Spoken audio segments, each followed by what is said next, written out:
और देश हित में अब बात करते हैं यूक्रेन में छिड़े महायुद्ध से भारत को मिले बड़े सबक की। भारत की यूक्रेन में जारी संघर्ष पर लगातार नजर बनी हुई है। भारत ये चाहता है कि इस पूरे मामले का हल बातचीत से निकाला जाए, लेकिन इस युद्ध से भारत को फ्यूचर वॉर के लिए बड़ा सबक मिला है। चीन और पाकिस्तान जैसी परमाणु शक्तियों से लैस दुश्मनों के खिलाफ भारत ने यूक्रेन युद्ध से क्या सबक सीखा, ये खुद सेना प्रमुख जनरल मनोज मुकुंद नरवणे ने समझाया।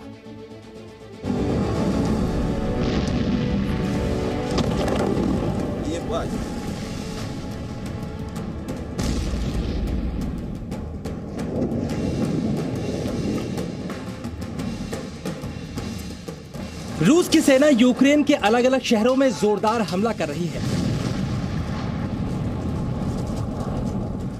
जहां से रूस की फौज गुजरती है, जहां से रूस के एयरक्राफ्ट उड़ान भरते हैं,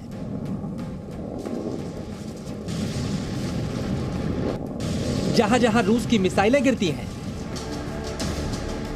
वहां वहां तबाही के ऐसे निशान नजर आते हैं जो कब और कैसे खत्म होंगे इसका अंदाजा भी लगाया नहीं जा सकता। धीरे धीरे रूस के खतरनाक हमले के बाद यूक्रेन खंडहर में तब्दील हो रहा है। ज़ेलेंस्की के तेवर भी नर्म पड़ रहे हैं, लेकिन वो अभी सरेंडर को तैयार नहीं। इधर रूस भी बातचीत को तैयार है, लेकिन उसकी सेना की भी रफ्तार नहीं रुक रही। यूक्रेन नेटो और अमेरिका से मिले हथियारों के दम पर रूस का मुकाबला करने की कोशिश कर रहा है, लेकिन रूस की रफ्तार और ताकत को रोकना उसके बस की बात नहीं। यूक्रेन का दावा है कि युद्ध में रूस का बड़ा नुकसान हुआ है।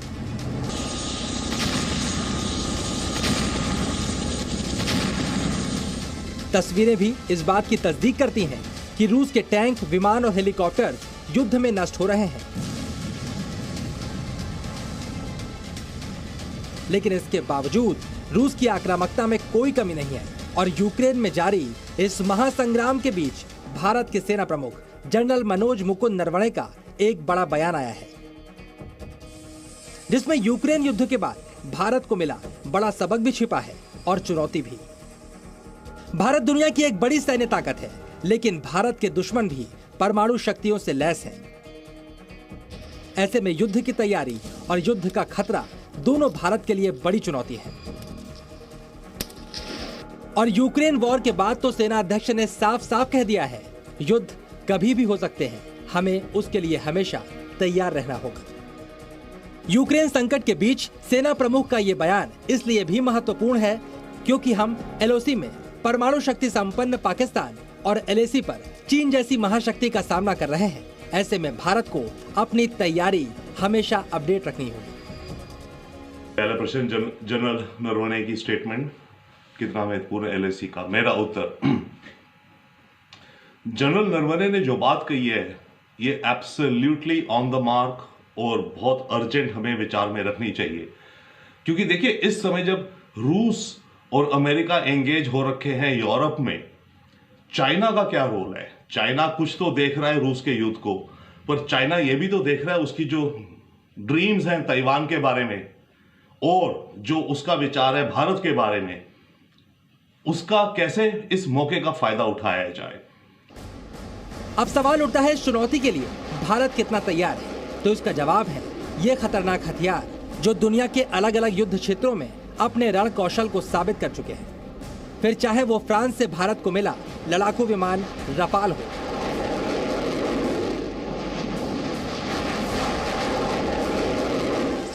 अमेरिका से मिला अटैक हेलीकॉप्टर अपाचे हो,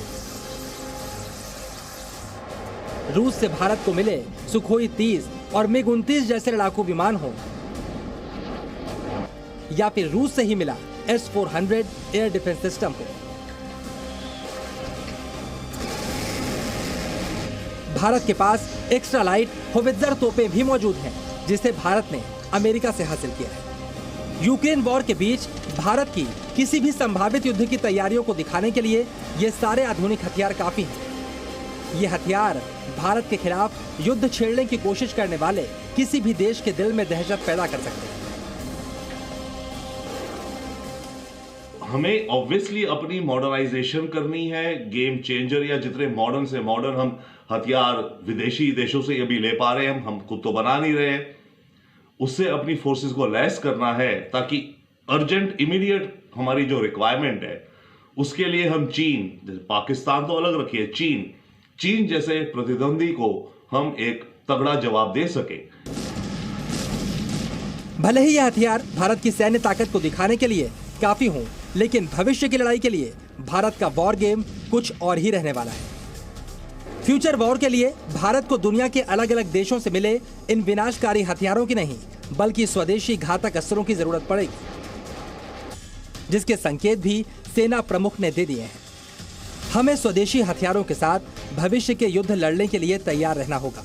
साथ ही रक्षा के क्षेत्र में आत्मनिर्भर भारत की दिशा में हमें जल्द ही कदम उठाने की जरूरत है। भविष्य के युद्ध अपनी ही हथियार प्रणालियों से लड़े जाने चाहिए। अब आप ये भी समझिए, आखिरकार जनरल मनोज मुकुंद नरवणे ने क्यों कहा यूक्रेन युद्ध भारत को रक्षा क्षेत्र में आत्मनिर्भरता का सबक देता है। इसके लिए पहले आप यूक्रेन में युद्ध के दौरान नष्ट हुए इन रूसी हथियारों और एयरक्राफ्ट्स को देखिए। आखिरकार उसने इस युद्ध में रूस को कितना नुकसान पहुंचाया है। यूक्रेन के मुताबिक अब तक रूस के 48 फाइटर जेट, 80 हेलीकॉप्टर, 330 टैंक और 120 आर्टिलरी सिस्टम तबाह कर दिए गए हैं। लेकिन इसके बावजूद रूस की सेहत पर कोई असर नहीं पड़ रहा। वो पूरी रफ्तार के साथ यूक्रेन की राजधानी कीव की तरफ बढ़ रहा है। रूस के टैंक और दूसरे हथियार तबाह हो रहे हैं तो नई खेप युद्ध के लिए रवाना की जा रही है, क्योंकि रूस इन हथियारों के लिए किसी दूसरे देश पर निर्भर नहीं है। रूस इस नुकसान की भरपाई आसानी से कर सकता है, जबकि भारत को अगर युद्ध में इतना नुकसान हो तो विदेशों से मिले हथियारों के लिए उसे बड़ी रकम खर्च करनी होगी। हमारे पास कोई ऐसा एक्सेप्शनल वेपन तो होगा नहीं जो चाइना के पास नहीं है।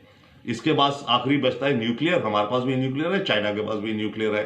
तो ये इस तरह का मोज़ेक और पिक्चर है भारत और हमारे प्रतिद्वंदी, खास करके चीन के हिसाब से मिलिट्री एंगल से। अब आप ये भी समझिए क्यों युद्ध शुरू होने से पहले ही रूस को इस युद्ध का विजेता मान लिया गया था। रूस से लड़ने के लिए नेटो देश और अमेरिका यूक्रेन को हथियार दे रहे हैं। ज़ेलेंस्की भी बार बार रूस से युद्ध के लिए नेटो से हथियारों की मांग कर रहे हैं। For us now is to be or not to be. You all know this Shakespearean question. But now I can give you a definitive answer. It's definitely yes to be.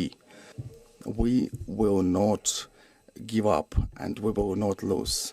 We will fight till the end at sea, in the air.